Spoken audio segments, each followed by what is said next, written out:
Hi అండి. Welcome back to my channel.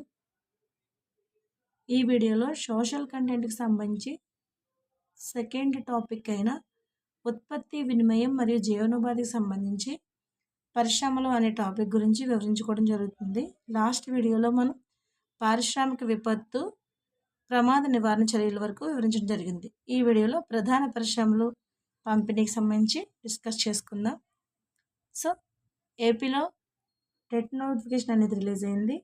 పరిశ్రమలు topic complete అయిన తర్వాత సో దీని మీద మనకి ప్రీవియస్ బిట్స్ ఏమి ఇచ్చారు, ప్రాక్టీస్ బిట్స్ ఏమి ఇచ్చారో చూసుకున్న తర్వాత నెక్స్ట్ వీడియోస్ నుంచి మనం టాపిక్ డిస్కస్ చేసుకున్న రోజునే ప్రాక్టీస్ బిట్స్ కూడా కంప్లీట్ చేసేసుకొని ఇలా చూద్దాం.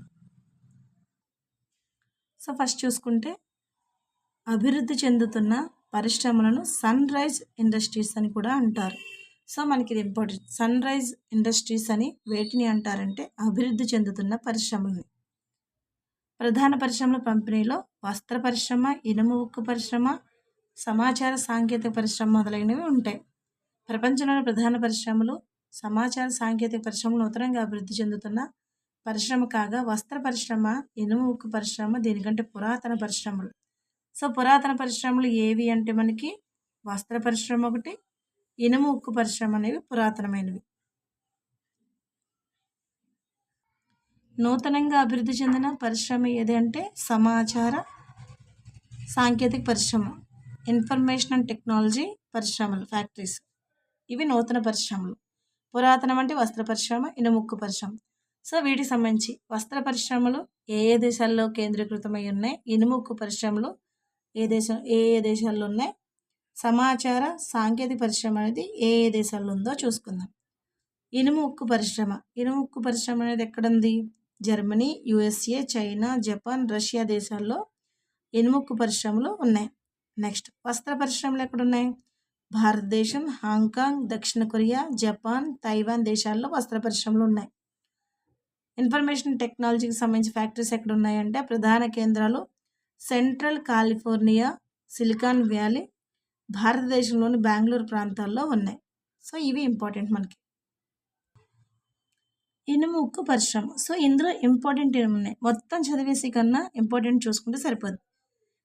ఈ పరిశ్రమ ఉత్పాదకతలో భాగంగా ముడి పదార్థాలుగా ఏం తీసుకుంటారంటే ముడి ఇనుము, బొగ్గు, సున్నపురాయి, శ్రమ, మూలధనం, భూమి, ఇతర మౌలిక సదుపాయాలను ఉపయోగించబడతాయి.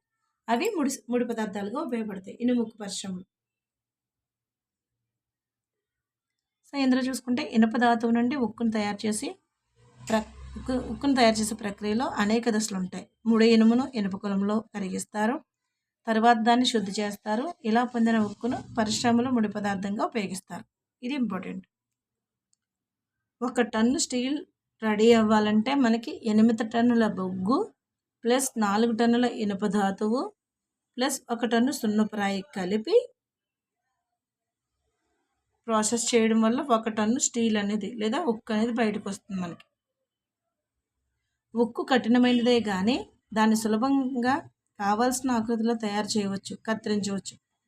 సో ఇది కఠినమైనదే కానీ మనకి కావాల్సిన విధంగా దాన్ని కత్తిరించవచ్చు, కావాల్సిన ఆకృతిలో తయారు చేయవచ్చు, వైర్గా కూడా మార్చవచ్చు. అల్యూమినియం, నికెల్, రాగి వంటి ఇతర లోహాలను కొంత మొత్తంలో జోడించి ఉక్కు యొక్క ప్రత్యేక మిశ్రమ లోహాలను తయారు చేస్తారు. ఈ మిశ్రమ లోహాలను ఉక్కుకు గట్టిదనం, కాఠిన్యం, తుప్పుని నిరోధించే సామర్థ్యాన్ని అందిస్తాయి. సో ఇది ఇంపార్టెంట్. అల్యూమినియం, నికెల్ మరియు మిశ్రమ లోపాలు కలపడం వల్ల ఉక్కుకు గట్టిదనం ఏర్పడుతుంది, కాఠిన్యం అనేది పోతుంది, తుప్పును నిరోధించే సామర్థ్యం అందిస్తాయి. సో ఇక్కడ ఉన్నది ఇంపార్టెంట్. ఉక్కును ఆధునిక పరిశ్రమకు వెన్నెముకగా పిలుస్తారు. ఇది ఇంపార్టెంట్.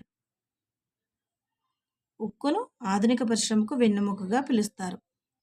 సో మనకి ఇనుప ఖనిజం నుండి ఉక్కు వరకు ఇనుప కొలుము లోపల జరిగే ప్రక్రియలు ఏంటంటే ఉక్కు తయారవ్వాలంటే ఫస్ట్ ఇనుప ధాతువు, సున్నపురాయి, బొగ్గుని వేస్తారు కొలుములో. ఇనుప లోహంను కరిగించి ఇక్కడ కరుగుతుంది, ఇనుము అనేది కరుగుతుంది.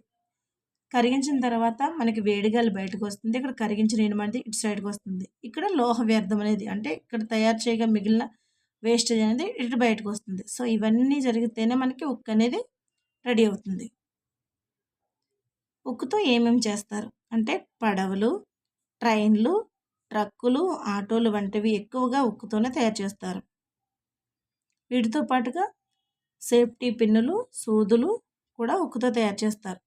చమురు బావులు ఉక్కు యంత్రాల్లో తవ్వుతారు. ఉక్కు పైపుల ద్వారా చమురు రవాణా చేస్తారు. ఖనిజాలను ఉక్కు పరికరాలతో త్రవ్వుతారు. వ్యవసాయ యంత్రాలను కూడా ఉక్కుతో తయారు చేస్తారు. భారీ భవనాల నిర్మాణంలో కూడా ఉక్కుననేది ఉపయోగిస్తుంటారు. అంటే ఉక్కు అనేది మనకు అన్ని రకాలుగా కూడా ప్రతి దాంట్లో కూడా ఉపయోగించడం జరుగుతుంది. మనకి వ్యవసాయానికి సంబంధించి యంత్రాలు తయారు చేయాలన్నా ఉక్కు అవసరం. పైపులు, గ్యాస్ పైపులకు సంబంధించి చమురును రవాణా చేసే పైపులు కూడా ఉక్కుతో తయారు చేస్తారు. చమురు బావులకు సంబంధించి కూడా ఉక్కు యంత్రాలతోనే తవ్వుతారు.